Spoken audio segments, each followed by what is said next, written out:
Election officer sa Lapu-Lapu City nanawagan niya itong mga namutang na og mga campaign materials sa pagtangtang na nini kung makahukom nga sila sa pagduso sa ilang Certificate of Candidacy.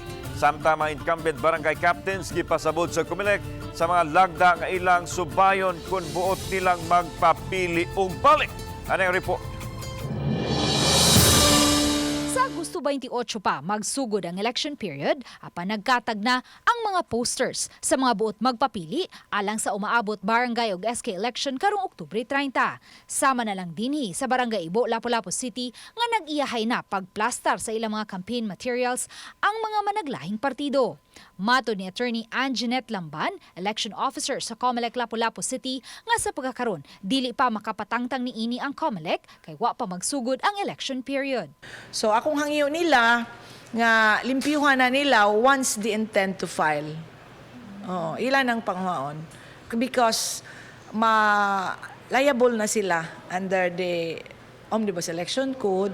Atol sa sesyon sa Association of Barangay Council sa Lapu-Lapu City ganihang buntag, gihinabi ni Attorney Lamban ang mga incumbent barangay officials o gipahibaw sila sa mga angayang buhaton kung ugaling buot nilang subling magpapili, ilabi na nga may nadugang nga mga rekisito. Naay gibutang dito sa atong resolution nga mag-submit sila biodata o a sort of program of government in essay na ilang isulat dito kung unsay ilang buot buhaton kung sila'y mo daog.